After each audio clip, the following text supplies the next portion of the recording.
This is 757 Saturday Sports Talk with Matt Hatfield and Coach Ed Young on ESPN Radio 94.1.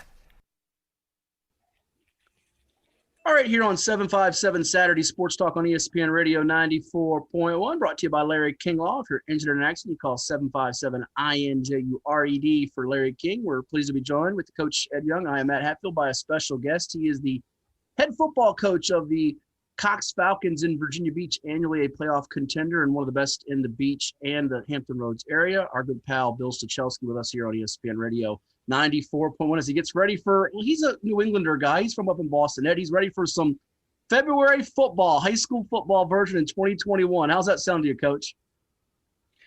I'll tell you one thing. I've been here a little, jeez. Go ahead, Ed. No, I'm saying, Stack, I'm glad he's got to do it out in the cold weather, and I can just watch from the comfort of the TV, because that's why I do indoor sports. I can't handle that cold weather. I got out of Pennsylvania because of snow. And I've been down here over 20 years, so it kind of softened me up. So I get out there when it's in the 30s, and it does, I'm not that used to it anymore. Hold on. You're anything but soft, Stack. That word does not come to mind with you. You are not soft. Well, you'd be surprised. My coaches are telling me that all the time. I think I'm getting old. Well, let's tell us now. The opener's coming up for you. It's going to be on Friday, is it? The 26th of February at Kempsville. Is that right? Yes, that's correct.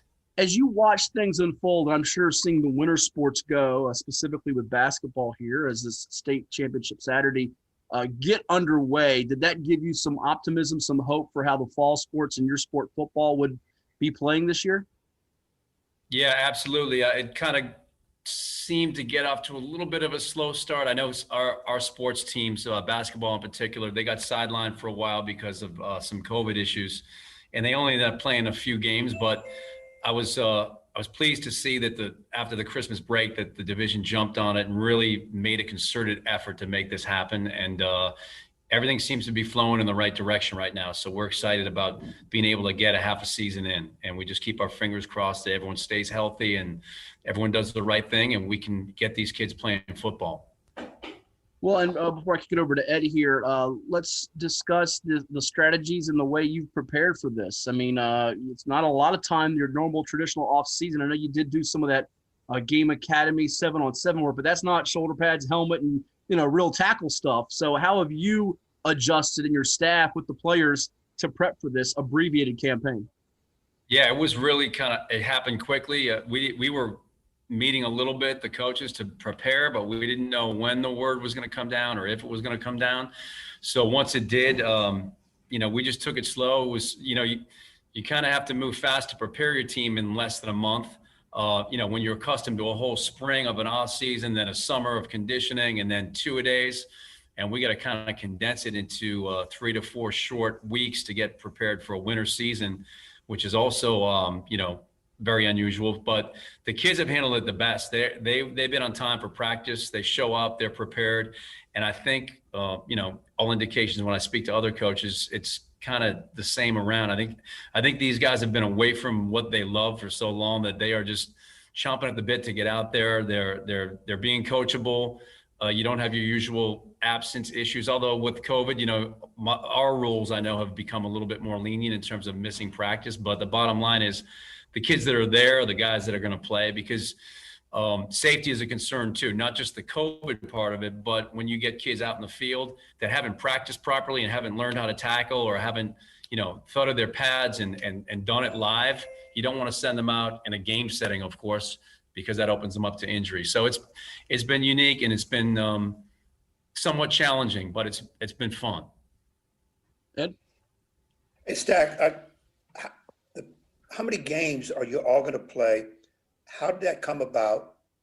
And did the coaches have any say in what was going on? For your third question, absolutely not. The coaches didn't have any say. The division and the activities coordinators and the principals, I believe, did most of it, I guess in conjunction with the VHSL, I'm assuming. And the schedule changed a few times. when they realized they were going to have a later start date, I think, than anticipated, they had to knock out one game, because originally we were going to have 6 games with 1 bye week, a 7-week season, 6 games, 1 bye week. And we went down to a 6-week season with 5 games and a bye week, but not everyone's getting a bye. I'm pretty sure like Bayside has to play one more game than some of the other schools. I'm not positive on that, but I think that's the case. And then, I think speaking for myself, I was just happy that we were going to play. I didn't want to, we have 1 home game and 4 away games. Normally, you'd complain about something like that, but I'm not saying anything. I think some teams don't even have home games. It worked out the way it worked out, and I understand the constraints that the division and the people that are making this happen have on them. So didn't want to make it any more difficult than it needed to be. So. Okay, I asked that because obviously, as you know, we got canceled for basketball. Other than the beach, everybody else got canceled. We were never, and it's pretty apropos everywhere. No coaches are ever consulted. No, what do you think? Would you guys like to do? Whatever. I know. Talk with Conyers, our football coach. They were set up for I think 6 games, maybe 7, mixture Chesapeake, Suffolk, and then 24 hours later, told you're going to play Kings Fork a couple times, and you're going to play Lakeland a couple times, and then you're going to play city championship, and that was it. Like out of nowhere. They're keeping it all like right in that specific area.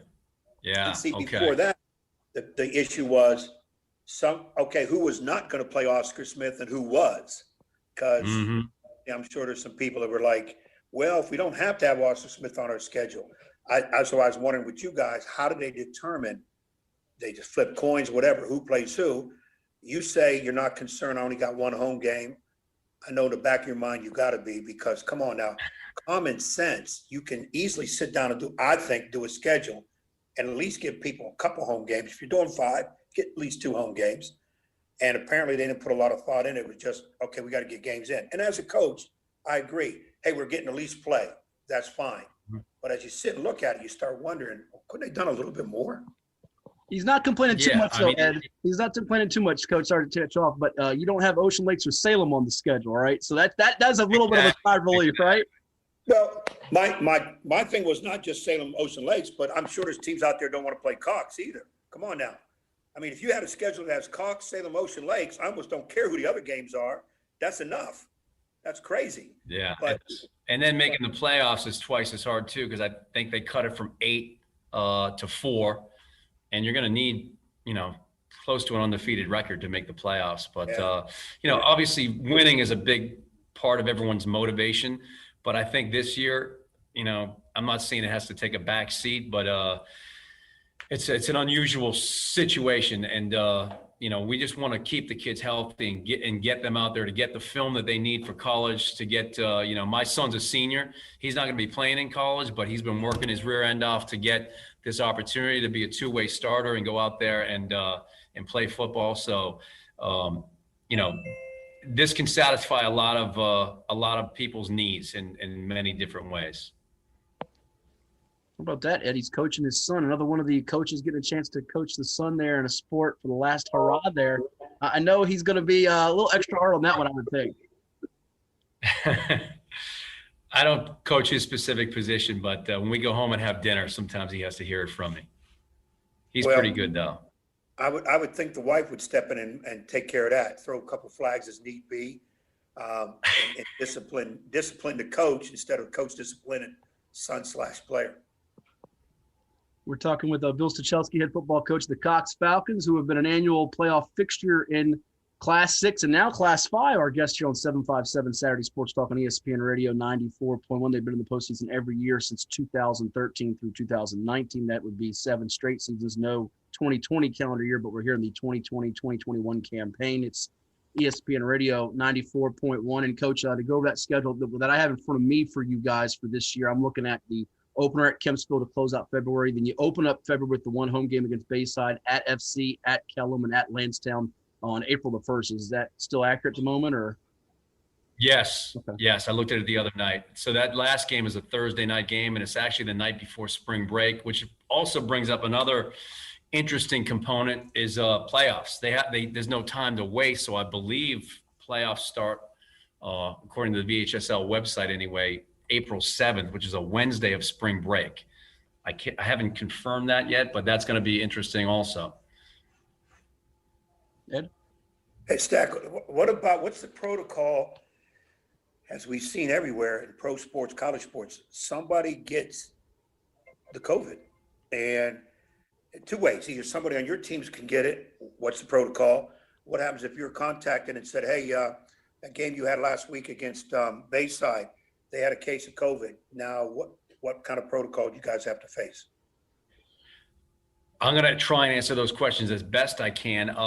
I know that everything is on an individual basis. I don't think there's a blanket rule that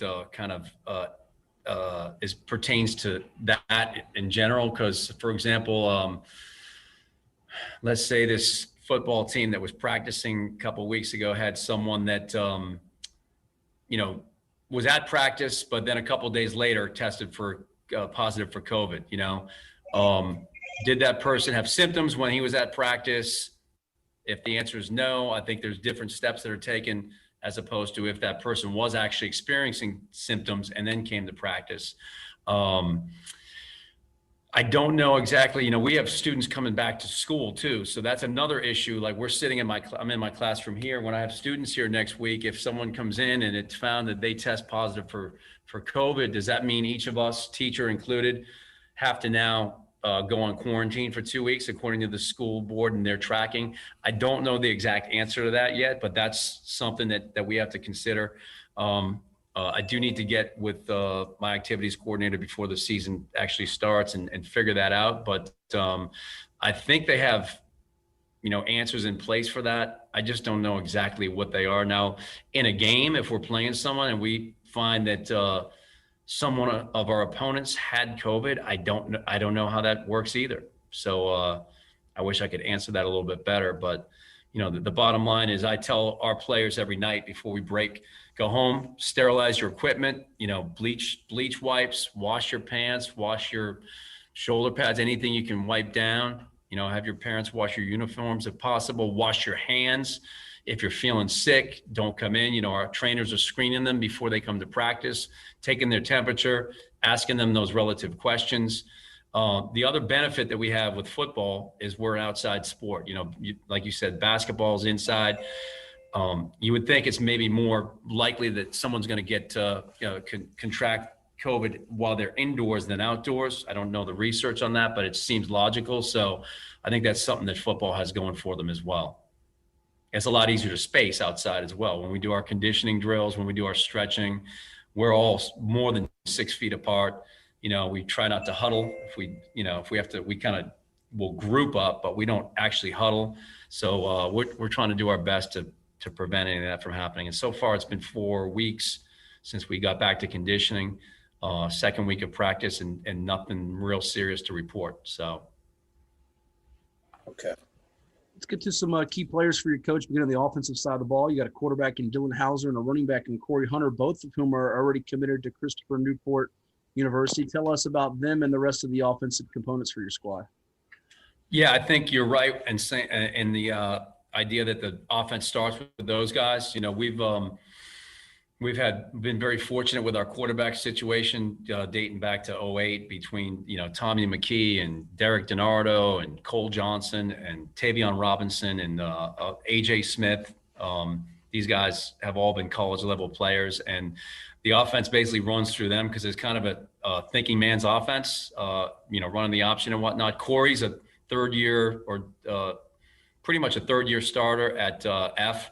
And we're trying to spell him on defense so he can be kind of the guy that carries the ball. He's a tough little kid, and he knows the offense real well.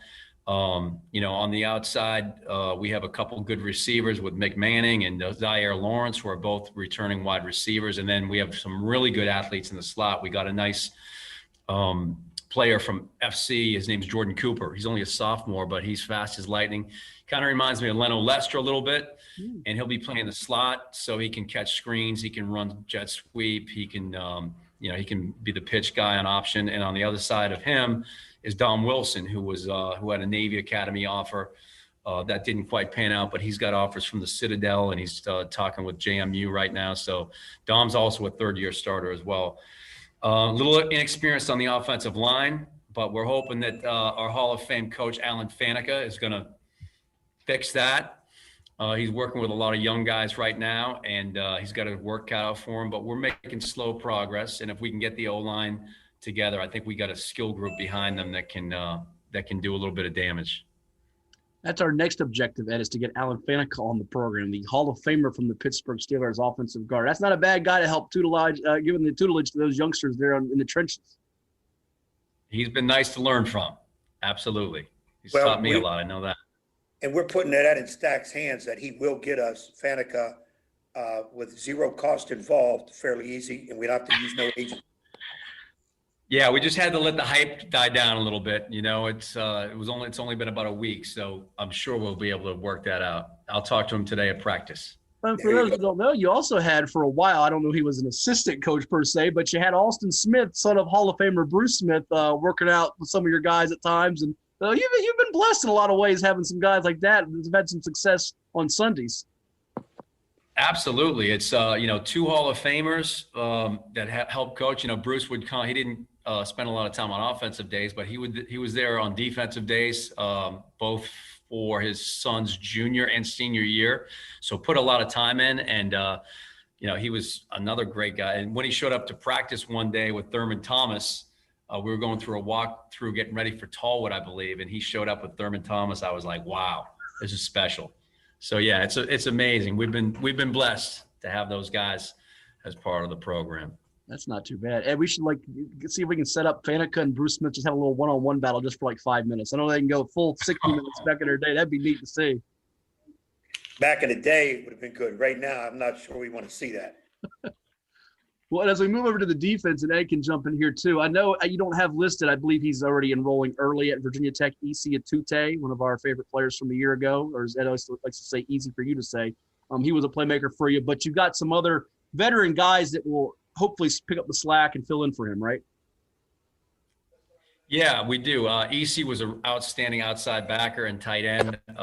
He's moving on, but we've got George Balance, who's going to be kind of our utility knife on defense. We're going to have him playing some defensive tackle, D end, and middle linebacker, which we think is his next level position. Again, Corey Hunter, who's our F, we're going to play him a little bit on defense, but we also have Hunter Waltz, who's a third year. So he's been starting since his freshman year. So yeah, he's going to be a junior. He's a third year starter. One of the smartest kids we've ever coached at linebacker. He just knows how to make reads and has great instincts and is really tough. We got kids like Brendan Wallace, who's a third year starter at defensive end. He's a little banged up right now after shoulder surgery, but he'll be coming back. Again, Dominic Wilson and Zaire Lawrence at safety, Mick Manning at, he's kind of a utility guy also, playing a little linebacker and corner. And Jordan Cooper, again, is going to help out in the secondary. Again, on both sides of the ball, the D-line is kind of where we're weakest on defense, and it's where we're weakest on offense too, is the offensive line. But we do have some big bodies that we're trying to just train and get them up to speed and ready. And I think, unfortunately, we don't have a lot of time to prepare, but I think they'll be coming in stride here in the next week or two. A couple more minutes here with Bill Stachelski, the head football coach of the Cox Falcons, our guest here on 757 Saturday Sports Talk as they gear up for their season opener for 2020-21 on Friday, the 26th of February at Kempsville. It's ESPN Radio 94.1. Ed? Bill, you're talking about offensive line, defensive line might be your Achilles heel. Which one of those is it more detrimental to have a lot of youngsters and try to get going? Is there a pick of the two? I would say it's more challenging on the offensive side. Offensive line, you have to understand the schemes, okay? And I think that's probably where, with a young kid that doesn't have the experience, we lose, some strides in that regard. Because if you know who to block, that's one thing. But if you don't understand how the whole system works, especially in our offense, which we're leaving a lot of guys alone, it's easy to line up and say, all right, we're going to run inside zone. I got to block this guy or combo to that guy. But when we're running triple option, you got to figure out first who you're leaving alone. And that's how I try and teach it to these guys. Figure out who you're not blocking, and then usually it's the next closest guy. But for them, sometimes there are different rules, whether we're running a midline option or an inside veer or outside veer. And it can get confusing and overwhelming for the younger kids. So, and on defense, when I coached D for a lot of years before I became a head coach, we used to just take the toughest kids and put them on the D line and say, that's your gap. Do what you got to do. If you read pass, go get the ball carrier, go get the quarterback. If you read run, worst case scenario, you get double team, get on your knees and cause a pile. I think defense is more a reactionary thing. Offense is more of a thinking thing. Well, I figured that was going to be the answer, not being a football coach, except part-time. If the offensive line is a challenge, once again, I have to put my football cap on and say, 3rd and inches, you run flea flicker. 4th and goal, you throw it. Now, I saw somewhere in a write-up here, I'm looking at it now, Cox High School. I'm not sure. Let me see if I can quote it. We have to do a little bit more than what people are used to doing with me because we're being so run heavy in the past. Do I read through that coach's jargon and say, well, this Ed Young guy might have been right. We're going to throw a lot more. Can I get it? Every year, Ed, because of you, we start out camp saying we're going to be balanced. We're going to throw the ball just as much as we run it. And then, we get into our first scrimmage and we throw 3 picks, and then it's back to, 90% run, 10% pass. I can hear the assistant coaches saying, hey, look, Bill, I don't know who the hell this young guy is. I haven't seen him in the NFL, college football, but whatever the hell he's coaching, he must be losing because I don't see him nowhere. We're going to go back to run the ball. Passing it's fun. We did that passing league. We actually got more practice this year than any other year. So maybe we will be a little bit better at it. But that's my goal before I retire, Ed, is we're going to have 1 year. We're going to be extremely balanced. We're going to throw the ball just as much as we run it. I don't know if this year's the year, though. Well, with the young line, I can understand that 100% because you don't want your quarterback running for his life. And guys, it's funny when you're saying you're teaching kids who not to block. I can see me doing football, teaching kids who not to block. By the end of the first quarter, we wouldn't be blocking nobody. Coach, you said not to block. I didn't think I was supposed to block him. Right. I have bad enough time in basketball when I try to tell my guys, when the other team has the ball, cover somebody in a different uniform other than your own guy. And then my kids will say, well, Coach, that kid ain't moving any, but he's on your team. That's why he's not moving. So I'm glad I'm with basketball. Listen, Stack, it's a good reason. It's a good thing he's not coaching with you because he turned your quarterback, Dylan Hauser, who's a very good player, and his father, Mike Hauser's on your staff. He turned him into David Carr, getting sacked and hit for his life, and they've been saying, get this guy off the field. So it's probably a good thing. Yeah. I'm sure Mr. Hauser appreciates that. Yeah, well, hey, 12 years there at Cox as the head man. They have finished above 500 or 500 or above every year. So they're doing something right there at Cox High School. We wish you all the best coming up with the opener at Kempsville. Best of luck to you on the field and also safe travels to you guys as you navigate this wild and unpredictable season. Thank you for doing this, and we appreciate you coming on, Coach. Thank you guys for having me and doing what you do. Enjoy the state tournament, and we'll see you again soon. Good luck to you, Bill. Stay safe, you and the family. All right, Ed. Thanks. This is 757 Saturday Sports Talk with Matt Hatfield and Coach Ed Young on ESPN Radio 94.1. On this glorious 20th day of February, back here on 757 Saturday Sports Talk, powered by Larry King Law. 757-595-8100 is the number to dial for Larry King. With the Coach Ed Young, I am Matt Hatfield. Kyle Hightower, other side of the glass as well. We'll even give you a chance to dial in here. You got a couple minutes if you want to at 757-687-9494. I know Keith from Smithfield might be out there waiting with bated breath, or anyone out there that's a high school football fan. Now's your chance at 757-687-9494. As I went back in the wardrobe area, Ed, I don't have my tie on, but I got my blazer. I'm all set for tonight's game. We'll be on the call with Andy Hayes on the NFHS Network for Green Run Stonebridge in the Class 5 Boys Basketball Championship. If you're wanting to watch Smithfield or Princess Anne Girls or any of the 12 championship games today, actually there's 11, or I'm talking about 10. There's 2 games tomorrow, a girls game in Class 1 and a boys game in Class 2. NFHSnetwork.com. It's a subscription service. You can get it for $10 for the month, $69 for the year, and it's a great deal. But we're going to talk some football real quick here. Are you ready to make our preseason player of the year picks? Beach District, Eastern District, Southeastern, and Bay Rivers. As you shuffle all the papers over there, we're going to do the Peninsula next week since they don't start till the following week. So we'll save the PD for last. Some like to say that's the best for last, but that's debatable for those that are PD fans or not PD fans. Nonetheless, are you ready? Have you done your homework and studied the list of players that we have at our disposal? First of all, good morning to all. All right. I don't think that's the mic. Let's try the other mic. Let's see if that one works for you. That one's not working either. We'll see. So I have no mic. Oh, there we go. We got one of them working. What about this one? That one's the one that works. There you go. Okay, that there was the you one go. I hit first. Yep. It took a minute. The coach greets all. Has taken a Greets trip all. back in the day. Remember the philosopher greets all? Mm-hmm. Caller out of Hampton. I don't know whatever happened to the philosopher. Yeah. Yes, I have perused, reviewed, and looked over a lot of the stats and had my sources look into things, and I think I'm ready to take a stab. Let's do the Bay Rivers first because we got Keith on hold, and then he'll critique us, I'm sure, and also have a couple basketball thoughts. So are you ready to give us the Bay Rivers? And I'm such a nice guy today. I'm in a good mood. I'm rather chipper today, as they say. I'll let you go first with offense or defense, and we can maybe even do a 1 through 4 order of finish. I don't want to pick who finishes last. That might be mean, but give me your offensive player of the year pick for the Bay Rivers. Are you going to go with a Smithfield guy or someone from, say, Lafayette or York or even War Hill? I think. You think? I'm trying to outthink you because you already know who you want. That's You're not going to a little work. bit closer to this. You're not going to outthink me. That doesn't happen. Hightower sometimes does that, but you're not going to pull that off. It's got to be somebody on a team that's going to win.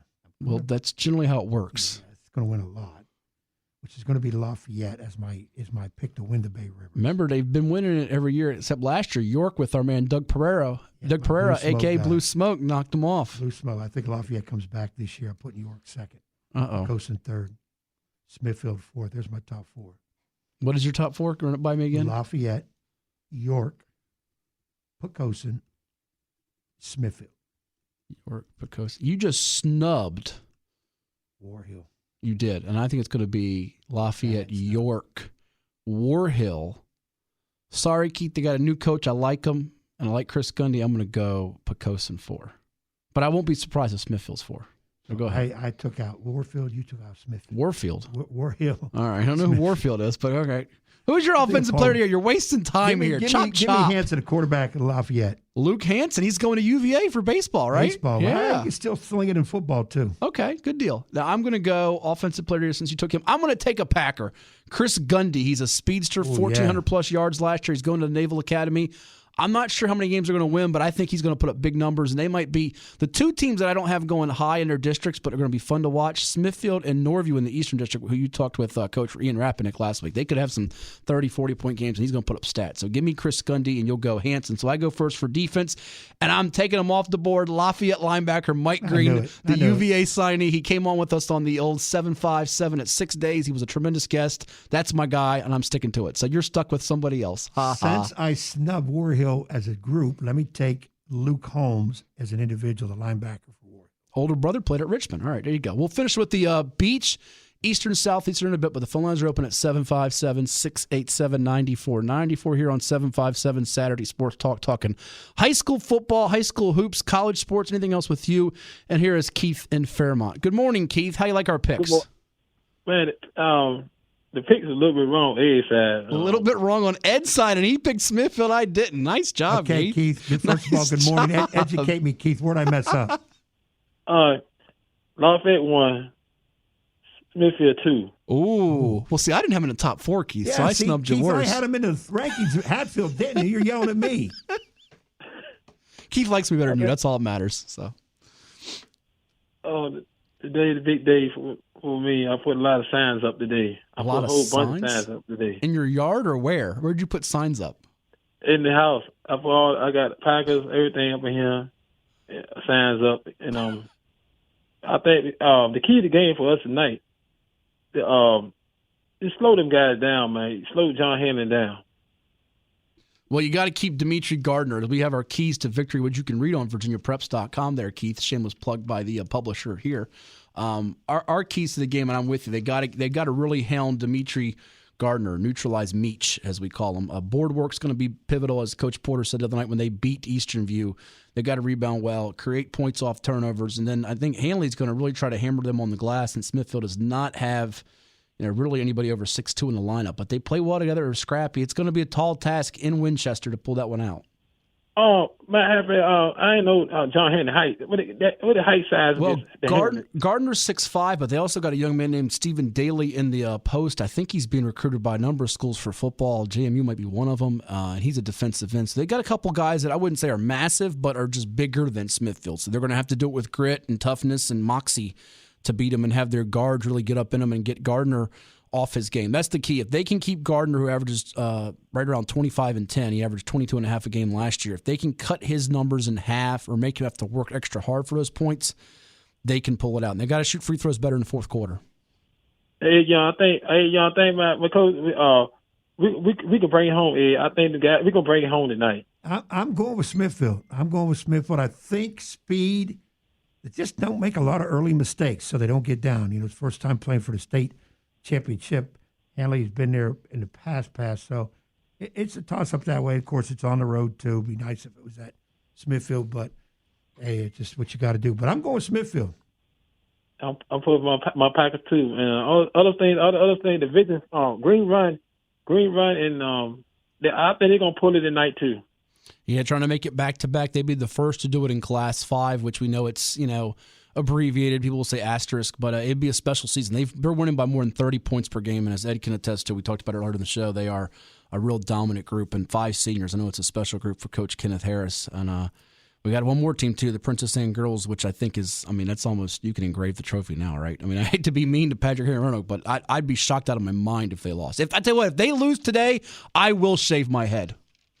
For real. Yes, and last thing I got you better not lose. You better watch out for the King Falk Bulldog next year. They're gonna be, they're gonna be hot next year. They are, and they're not going to be just good in basketball, Keith. They're going to be pretty good in football. And thank you for the call, and appreciate you listening. And tune in tonight on NFHS Network to our game in that one. Put them side by side, as you'll see the coach on screen with Mr. Hayes. You might even see me pop my head in there, since I'm probably not going to be on camera. But anyways, we shall see. Let's get to one more district and take a timeout into the other couple of districts here. Where is the next district we're going to, Ed? Eastern, Southeastern Beach. We'll slice these in half here. Let's go Southeastern, because Southeastern's a little different this year. All right. Between Chesapeake and I'll go first for 1 through 4. I'm going Oscar Smith 1, Indian River 2. I'm going to put 3. They're not playing for playoffs, but I'll put Nansemond River there for 3 and Deep Creek 4. But I would tell you, watch out for Western Branch. I think they're going to be on the rise, and watch out for the young running back, Shamik Blizzard, sophomore, who's going to be a breakout kid. How do you like your 4 going, 1 through 4 there? You just took exactly how I would see it. But Copycat. The problem is Suffolk's not playing Chesapeake. They're not. Chesapeake is going for playoffs. Suffolk isn't. Yeah, they're just playing a 4-game season in a city championship, so you're going to go 1 through 4 the same way. Yeah, okay. I would go to 1 through 4 same way. All right, Offensive Player of the Year. You want me to go first, or you go first here? Because I think this is a no-brainer. Which means you want to go first. Which means I'll have to go. You go second. Yeah, I'm going to go Ethan Vasco, sophomore quarterback. He's a junior quarterback now. 3,000-plus yards, 52 touchdowns a year ago. He's going to dominate. He's going to shred the field. He's going to be fantastic. So he's the guy, Mr. Vasco. Give me Smith's running back, Norfleet. Tyvon Norfleet had 939 and 12 touchdowns rushing last year. All right, you go first for Defensive Player of the Year. You going with the Smith guy or somebody else? Maybe one of your Warriors. I'd love to go one of my Warriors, but the Freeman kid for Oscar Smith, the linebacker.